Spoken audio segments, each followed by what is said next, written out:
നടൻ കാർത്തി നായകനാകുന്ന സർദാർ 2 എന്ന ചിത്രത്തിന്റെ സിനിമാ ഷൂട്ടിങ്ങിനിടെ സ്റ്റണ്ട്മാന് ദാരുണാന്ത്യം.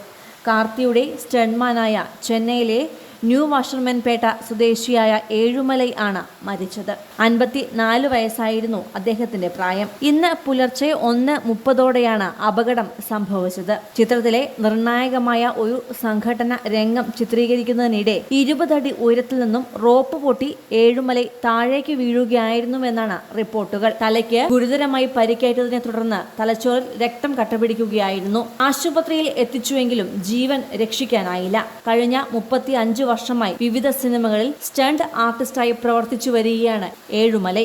മിസ് മിത്രൻ സംവിധാനം ചെയ്ത് കാർത്തി നായകനാകുന്ന ചിത്രമാണ് സർദാർ 2. 2 ദിവസം മുമ്പ് ജൂലൈ 15 ചെന്നൈയിലെ സാലിഗ്രാമത്തിലുള്ള പ്രസാദ് സ്റ്റുഡിയോയിലെ സെറ്റിൽ ചിത്രത്തിന്റെ സംഘടന രംഗങ്ങളുടെ ഷൂട്ടിംഗ് ആരംഭിച്ചത്.